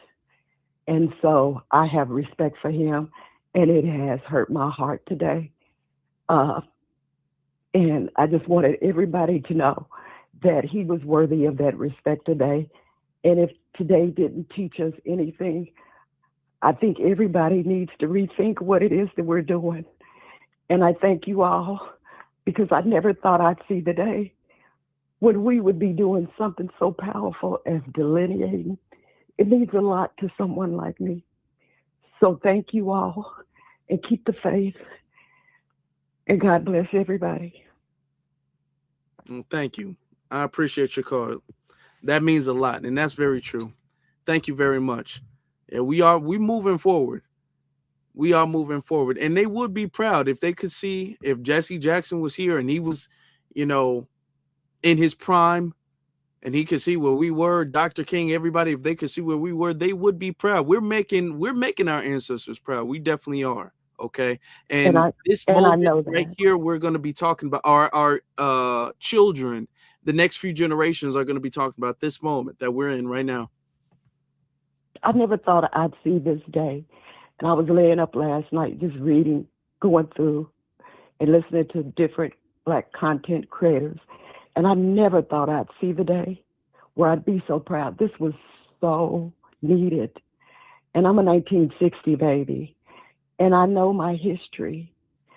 And I, like you said, am born in Tulsa, Oklahoma. My grandfather, who was a sharecropper. So again, too, this makes me proud. So keep up the good work. Thank you. And I sincerely appreciate your support. I really do. So thank you very much. God bless us all. Yes, ma'am. God bless you. All right, I'm gonna let you go. I'm gonna get to the next caller. Is there anything else? Any final words you want to say? Okay, I was gonna let her say that, but yeah, much respect to that sister. And that's another thing too. The whole African American thing. I think there's a general consensus that that was the step in the wrong direction, regardless of if that was orchestrated by the top down and Jesse was just a facilitator of that, or if that was just Jesse's idea and he thought at the time it was a good idea. Him and some other people around him at the time thought it was a good idea. Regardless of how that happened, okay, there's a consensus that that was a step in the wrong direction, especially looking at it now, you know. However, it's a lot easier to be the Monday morning quarterback than it is to be there at the time during the 1980s and 90s. It's a lot easier for us to look, you know, 24, 30, 40 years in the past and be all like, yeah, we shouldn't have did that. It's a lot easier to do that. We got to be respectful about that. We got to be realistic about that. But we can say there are people that Jesse Jackson's legacy in his life did help, did touch, did benefit, despite maybe political disagreements here or there. Despite that, there's a lot of people who have mixed feelings about Jesse Jackson. I understand that. I get that. Okay, I'm not here to make it seem like I view him as the perfect man. I'm not here to do that. However, did he not deserve a respectful funeral though? Did he not deserve a respectful funeral? Did his family not deserve a respectful funeral? I don't think so. I feel like that's too far. There's a lot of us who've called in and be like, yeah, I disagree with this, I disagree with this, I disagree with this. I still wouldn't have done that. I still wouldn't have crossed that line. I still think, despite our political disagreements or whatever the case is, even the stuff that may or may not have happened with Dr. King, because there's a lot of people who feel some type of way about that, and there's a lot of people who have opinions about that. Okay, there's a lot of people who do, but a lot of people are like, I still would have gave him a respectful funeral. I still wouldn't have brought it up there. I still would have, at the very least, for the sake of the family, I wouldn't have said that at the funeral. If I felt that way about him, I just wouldn't have went. If it was like that, I just wouldn't have went. I wouldn't have said that at the funeral. I mean, that's the difference between us and them, I suppose. Caller from area code 708. You're on live. What's happening, my brother Afro? Brother, talk Steve to B us. in the house. How you doing? I'm well. Thanks for asking. Hey, listen, born and raised in Chicago. Shout out to you. I know you was on Chicago radio for a little bit. I was too, on 1570 AM. You might have heard of Harold Davis. I'm not really sure. Yeah, but, yep. And right. Well, in response to the question that you're asking today about was it disrespectful? Yeah, of course it was. But we do have to keep in mind that unfortunately, us as Black folk, we've been wilding out at funerals for a long time. You know what I mean? Like, just we can always go back to the Fluky Stokes funerals and stuff like that. Not that it's political or whatever, and people shooting and all kind of stuff, which is unfortunate for our community. But what I wanted to really say was that, as far as the people, the reverends and the church thing, that's always been a political spot in Chicago for what we have in the church community, for the Democratic platform to be espoused and go all the way back to basically, the Black Panthers. Black Panthers worked with church leaders like George Clemens and Jesse Jackson. And listen, shout out to Jesse Jackson for what he's done, but everybody got skeletons in the closet. I've been around long enough to see some of the skeletons fall out. So all I'm saying is, in Chicago, it's kind of the norm for people to be wilding out, but whatever, for political reasons or whatever, they do what they do. Now, and that's why you had people like Obama coming there, Kamala coming there, Joe Biden saying things.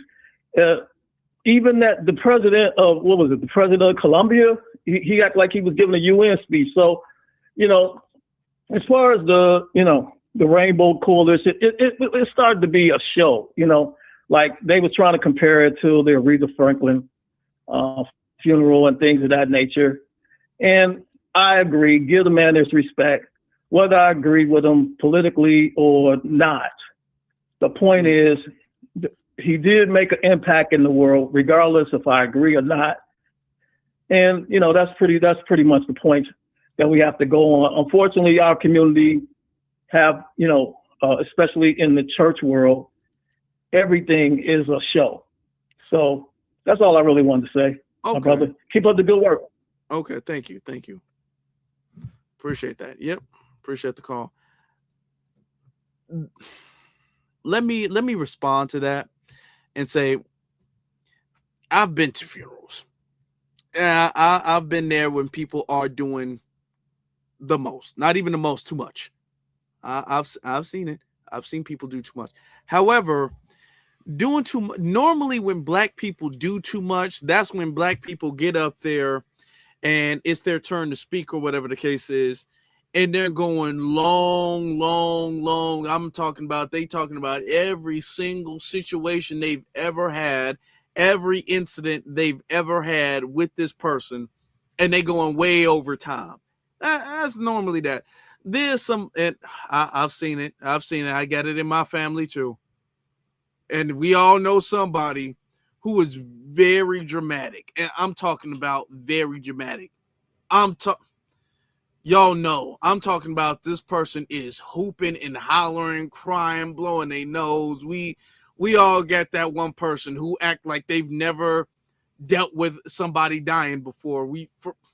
They be at every funeral doing that. They act like they can't help it. They breaking down. We got that, and they need to be helped, carried out the room. I'm talking about this part.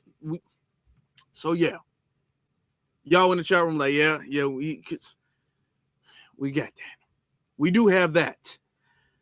However, that is different, I will say. Even if we want to say that's doing too much, I would say that is still different from making this about a political campaign. I would say that's similar to somebody passing away and then you going up there talking about your mixtape. Talking about, hey, y'all know I do got an album coming out, and the album coming out in the next couple months, and I think that he would want y'all to support my album that's going to come out on the 15th next month. That's kind of that.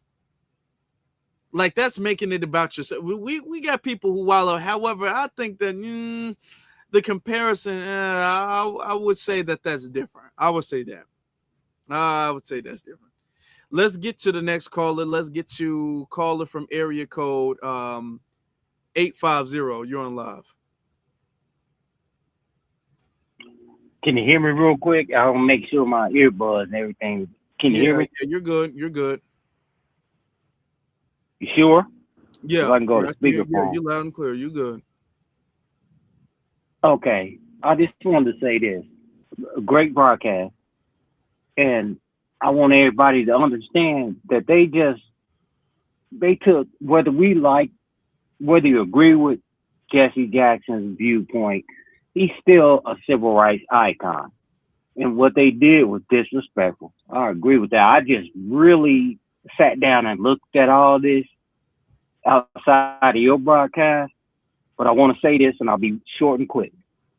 My father fought in the Second World War. I got in a fight in grade school. And I said, hey, Daddy, I turned the other cheek. I wouldn't. He's like, okay, what happens when you turn the other cheek? I said, he probably would have socked me in that too. He said, I got it. He said, what happens after that? I said, I don't know. I also then said, what do you mean? He said, you only got, once you get socked in the cheek, if somebody, you turn the other cheek, they sock you, what other cheeks is left? That means somebody kicking you in the ass. Don't get to the kicking the ass phase. And that's where we at right now. And I'll land my plane with that, brother. Good, great broadcast. I appreciate that. That's true. That's true. All that turning the other cheek stuff is over with. We're going to get to this last caller, and then we'll wrap things up with the calls. Caller from area code 212. You're on live. Hey, Afro Elite, can you hear me? I can. How you doing? Okay. Hey, Afro, salute to you and salute to the FBA family. This is Ruth calling from Harlem. So what I wanted to contribute is that, you know, because of my business connections, occasionally I have to deal with the politicians here in New York. Rest in peace for our slain civil rights brother. No disrespect, but I want to add something to the conversation. Do you know they made the same circus out of Charlie Rangel's funeral? It's like, and they would send, they have root text, and they wanted everybody, this is like behind the scenes in a way, okay? They wanted everybody to purchase t-shirts. They wanted everybody that wanted a photo op to like come at a certain time so that they can get in a photo. The Democrats don't have no respect for their civil rights icons that contributed, that dedicated their whole life. They don't care. So I'm not surprised, because it was a total circus here in New York with Charlie Rangel. And I was disgusted by how he knew these people, sometimes 60 years, 50 years, 70 years, and they just didn't seem to care. It was a photo op. It was an opportunity to spread the Democratic brand. They don't care, family. They don't care. They're desperate, and I land my plane. Yeah, that's true. That's true. I mean, they showing it. They making it loud and clear. Thank you very much for your call. That's very true. They making this loud and clear. Abundantly clear. Yeah. Man, that is so true. I'm gonna be honest. Like, come on now, we're not gonna sit up there and lie, and then we're not gonna sit up there and play no games about it. That's it. This is exactly how they doing. This just shows. This is beyond Jesse Jackson or even his family. I want you to think that this just shows a level of their character. This just shows how willing they are to exploit any opportunity. Okay. And how opportunistic they are when it comes to black people. That shows that. You know what? And I'm gonna say something else. I don't think that if Jesse Jackson was white, I don't think they would have done that. Personally, I don't think if Jesse Jackson was a Caucasian, I don't think they would have done that. I don't think if Jesse Jackson was Asian, I don't think they would have done that. I don't think if Jesse Jackson was Hispanic, I don't think they would have done that, especially considering the fact that the family asked them beforehand not to. They all knew the family didn't want them to do it, and they did it anyway. I don't think if Jesse Jackson was anybody else or any other ethnic group, a part of any other ethnic group, they would have did that. I don't think so. I think they would have, even if they, I think even if they did throw a little jab here or there, I think it would have been a lot faster, a lot more subtle, a lot less obvious.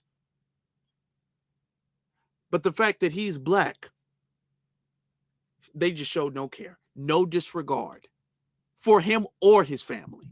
They didn't give a damn at all, and they showed that. Okay, they almost almost you can look at it like they got up there and flipped them off. In a way, flipped him and the family off. In a way, if you really want to think about it, you really kind of look at it. Because if any of my parents was to pass away, and I don't care what, if I give you the opportunity to speak and I ask you not to bring, I don't care what it is. If it's their childhood, if it's their career, if it's their politics, if it's their whatever, any family, I don't care what it is. If I ask you not to bring that up and you get up there and speak and you bring that up, you're going to have it's going to be a personal issue to me. I'm going to take that personal. I will take that very, very personal if you was to do that and I asked you not to do that. And I made it abundantly clear. It wasn't optional. I didn't say I prefer you not doing that. I said don't do it. And you did it. I would take that personal if it was me. Okay. And for 3 hours I got to sit up there? Oh no. Y'all dealing with a completely different thing. He already grieving, got to deal with, not only that, he's got to be very, centered and stoic to a degree where you're trying to grieve the loss of your parent as well as help your family through the grieving process. And you got people over there exploiting your dad's funeral so they can campaign for the midterms. Reverend Al Sharpton literally talked about getting the House back from the Republicans.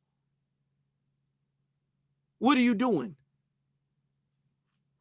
Hey, man, this just shows you. As far as when it comes to black people, they don't care. I want you to think this is the same type of energy they bring all of the time. Every time they go to a funeral, whether that's George Floyd, we can't forget that, whether that was Trayvon Martin, whether that was Breonna Taylor, whether it don't matter who that was, whether that was Sandra Bland, whether that was Eric Gardner, it don't matter who it was. It just shows they don't really care and there's no real concern.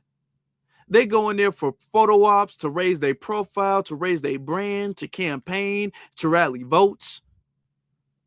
There was a picture I saw online of Reverend Jamal Bryan taking a picture, somebody taking a picture of him while he's touching the casket.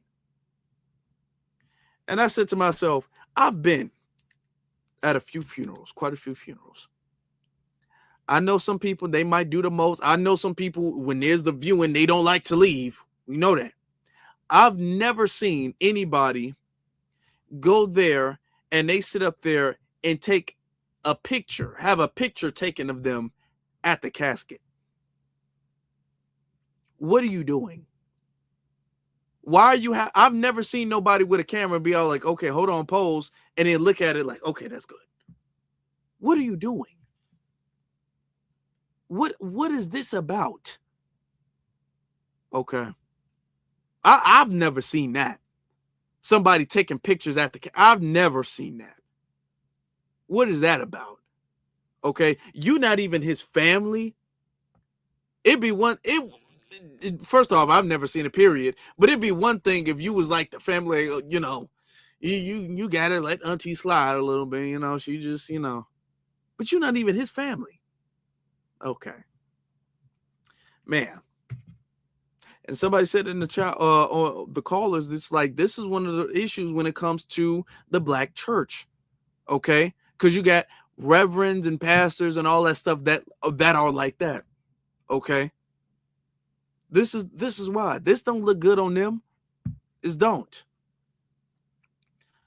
And people are seeing, and every single time the Democrats do this, people get more and more aware.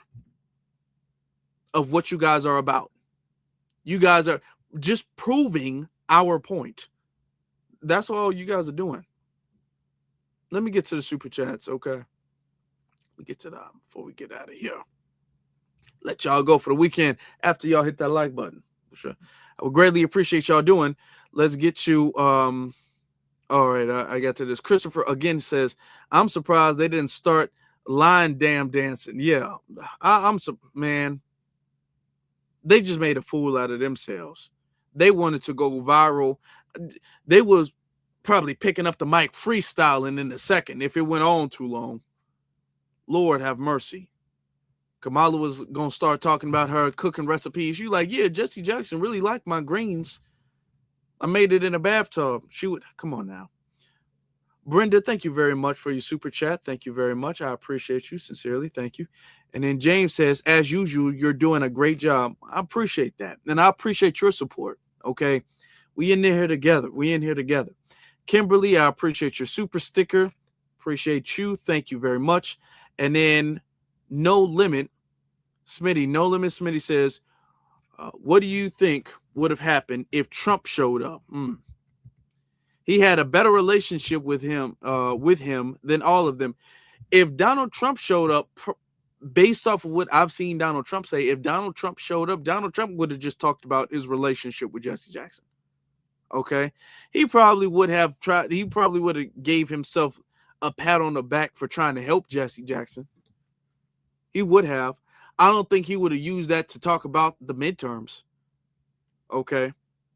He wouldn't have used that to talk about the midterms, but he would have talked about Jesse Jackson.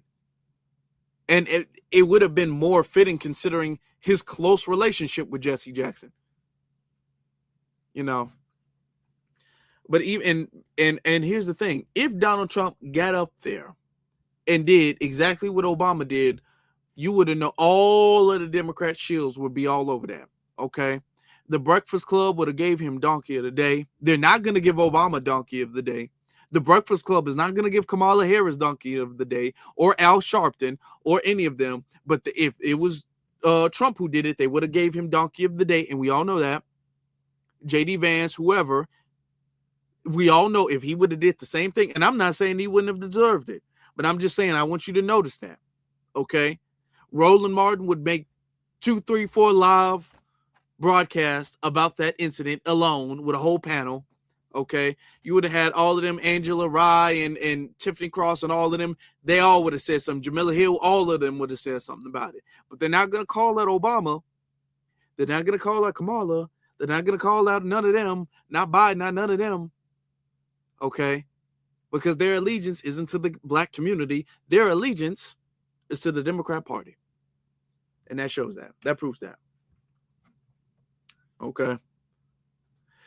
Family, before y'all leave, if y'all can do me a solid and hit that thumbs up button. Normally we don't go live on Sundays, but I just saw this and I was like, you know what? I couldn't do a quick video on this. I got to talk to y'all. Okay. Hit that like button, hit that subscribe button, hit the notification bell. I greatly appreciate every single last one of you all for being here. Thank you all for listening live. Thank you all for listening on the playback, all of that. Okay. Thank you all for that. Thank you all for that. He said, No Limit says, last thing, bro. What's up with Willie D? I'm not sure. I don't know if Willie D said anything about it. I'm not sure exactly what if anything happened recently with Willie D. I'm not sure. I'm gonna look into it though. I'm unaware if anything recently happened with Willie D though. Recently. But I appreciate y'all for being here, especially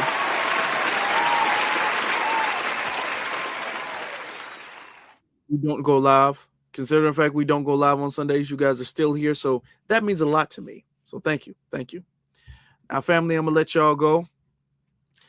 Despite our political disagreements, rumors, things like that, differences of opinion, all of that, and fair criticism. Some things are not just differences of opinion. Some things are legitimate, fair criticisms and critiques of Jesse Jackson. We can still say he deserved a decent funeral. So with all that being said, rest in peace to Reverend Jesse Jackson. And with that being said, Black first to every single last one of you all. You all have a good one. Thank you all again. I'll see you all soon, and y'all stay blessed.